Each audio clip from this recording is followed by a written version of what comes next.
What's up guys, Talresin here, and welcome to my first video in a series of beginner guide videos I'll be doing to just sort of explain some of the finer details of the game and some of the more nuanced information. So in this particular video I want to go over all of the HUD elements or UI elements if you want to call it that, just all the information that's being displayed on the screen here, because one of the things that makes Hotshot such a great game is it throws a ton of information at you, and your success in the game is going to really depend on how well you're able to process all of that information. So I just want to go through it piece by piece here so that everybody's clear as to what the UI is actually presenting you.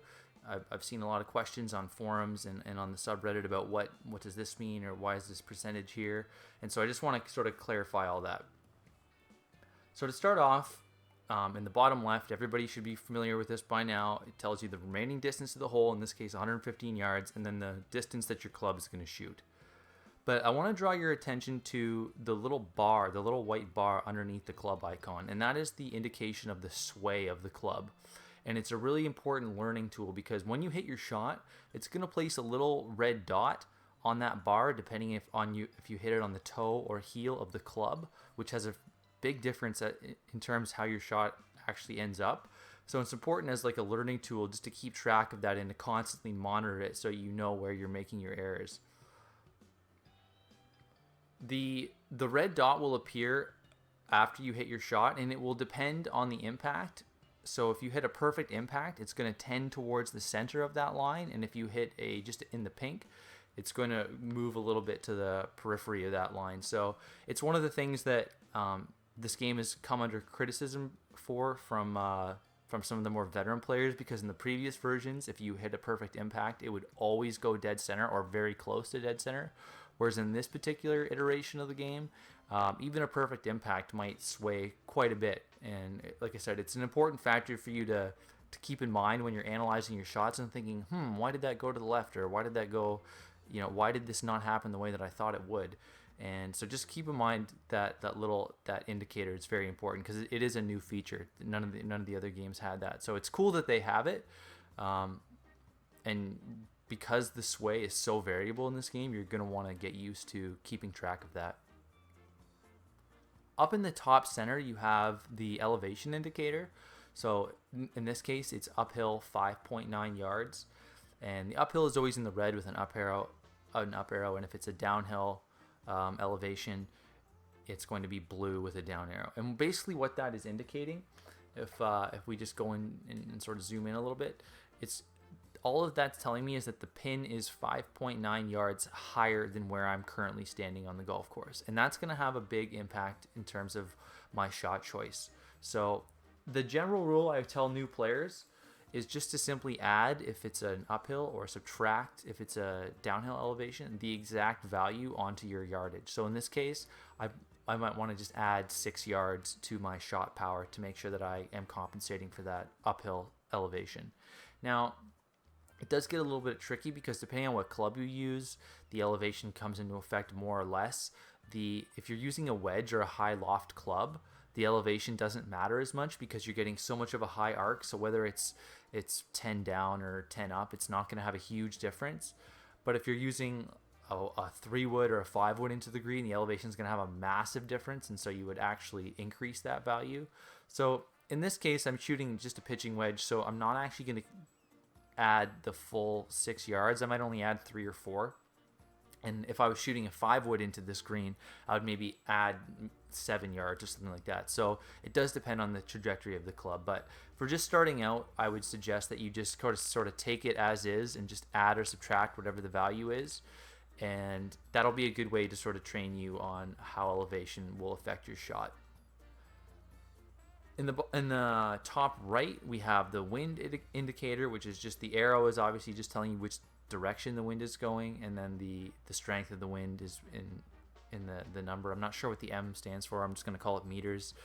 But the same rule applies. So if you have a 5-meter headwind, that is to say the wind is blowing directly at you, just add 5 yards to your shot. And if you have a 5-yard tailwind, that is to say the wind is blowing in the exact same direction as your shot, then subtract 5 yards to account for that. Again, that's not like a perfect rule. It's going to depend a lot on your club trajectory, but just to get started on on you sort of figuring out what the wind does to your shots, that's a good rule to start with. Now, when it's to the side, kind of like it is now, the rule I use is about half of a square on this grid per unit of wind. So if this was it's not really a true side wind here, it's kind of blowing at me a little bit, but if it was 3 meters to the side, let's say, I would move it a square and a half to compensate for the wind. But yeah, as far as wind is concerned, like I said, just go with that general rule. A meter plus or minus if it's headwind or tailwind, and if it's a side wind, about half a square per unit. And again, these rules aren't like just perfectly true. They're just good starting points for you to figure out how this stuff works. And you might find, oh, maybe it's actually a little bit closer to 2 squares, or maybe it's a little bit closer to half a square. But again, this is just a beginner guide to get you thinking about these sort of things and how these various elements affect your shot. In the bottom right, you have the lie indicator, and there's 4 pieces of information that are being thrown at you there, so we'll go through them one by one. The most confusing one is this 95 to 100% here, which people have been questioning because there's percentages on the bar and there's percentages in the bottom right, so what does it all mean? Basically, what it's saying is depending on your lie, there's going to be an aspect of variability. So even if I hit 100% on the bar, which in this case would be 110 yards, there's still a 5% area of variability there. So even if I hit it 100%, I still might not get the full 110 yards. It's going to depend on how the ball comes off based on my lie. And it is completely random, but it can be influenced by the quality of your impact. So if you hit a perfect impact shot, it's going to tend towards the higher number, in this case 100%. And if you do not hit a perfect impact, it's going to tend towards the lower number, in this case 95%. It's not a hard and fast rule, so even if I hit a perfect impact, it could still tend towards like a 90. It could still come up with a 96, and if I hit a non-perfect impact shot, it could still get the 100. So it's not a rule to live by. And what I would suggest doing is just play the law of averages and just sort of hedge right in the middle. So in this case, I'm just going to prepare for a 97-98% because that's statistically over a ton of shots. That's what it's going to give me. So basically what that means is my 110 yard shot is only going to go about 98% of 110 yards. So it's not going to get the full punch of that 110 yards, and I need to consider that when I take my shot. On a 100-yard shot, a couple percent is only a couple yards, so it's not a big deal. But if you're looking at like 200-yard shots, then a few percent can mean quite a bit. So again, important to take into account. There's also an indicator as to where the ball is sitting on the green, so it uses the same mechanism as the putting greens where you see the little lines going. So in this case, the ball is leaning a little bit to the right and a little bit forward. So downhill lies and uphill lies can actually have a huge effect on the ball and how it plays. So this is a downhill lie, so I'm not going to get the full trajectory of what I would normally get.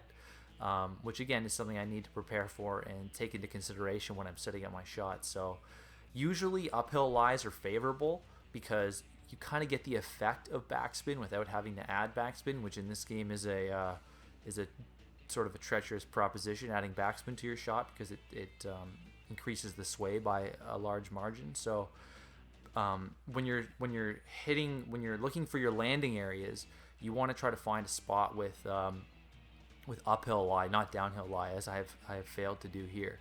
And then if it's leaning right, I'm just going to want to correct it a little bit by moving it a little bit to the left. So just, again, something to keep an eye on. It's a lot of things that new players don't really pay attention to. Like when I see a lot of friends that don't play this game, they rarely consider that. So just, and I mean, this lie isn't a huge, it's only sloping a little bit to the right, but there are going to be times when it's sloping pretty dramatically and you're going to have to move it quite a bit. And just like I said, just pay attention to it and be reflective of your shot. So if you hit a shot and it ends up way to one side, and then afterwards you see, oh, well, it's because I forgot to take into account the lie. Then the more you do that, the more you train yourself, the better you'll get at assessing how much that that angle is going to actually affect the outcome of your shot. Aside from that, there's only one other thing, which is the sort of the elevation line, I guess you could call it. So if you look at where it says take the shot and then move to the left, you'll see it's got this line above the power bar, and that's just like a side view of the elevation of where I'm currently looking. So it's starting at 0, which is where I am. It's taking that as like the base point and then moving it up. So obviously it's just, again, sort of reflecting the fact that that the pin is 5.9 yards up, and so you can see that gradual increase as we go from 0 to where my shot's going to end up. Not so important in this case because I already know it's giving me the elevation of the pin, but on drives and shots that aren't going into the green, it's sometimes useful to consult this line and see what the elevation of your shot is, because the elevation that it gives you of the pin is only of the pin. It has nothing to do with your landing area. So if you're shooting it, if you're playing a course like Vortex Valley or something like that, where there's quite a bit of elevation in your mid shots, you're going to want to consult the line and just make sure that you're adjusting for the elevation that is presented to you. So that is pretty much it. Like I said, it's all about just keeping all this information in mind, and then after you take your shot, sort of being honest with yourself about what happened and why it happened, so that you can adjust that information. And like, I'm at a point now, and I think most veteran players are, where like I don't actually mathematically go through and okay, add 5, add 3, add 2% for the like. It's kind of just all feel at this point, and that's probably the state you want it to be at. And the only way you kind of get to that point is just by playing a ton and analyzing your shots after the fact. And because it will tell you not only where the ball ended up on the white line underneath the club, so it'll tell you if you hit a toe or heel. It'll show you the actual percentage that the RNG generator rolled for you. So it'll show, okay, you got 96% of the shots. That will help explain to you why your shot was maybe a little shorter than you expected.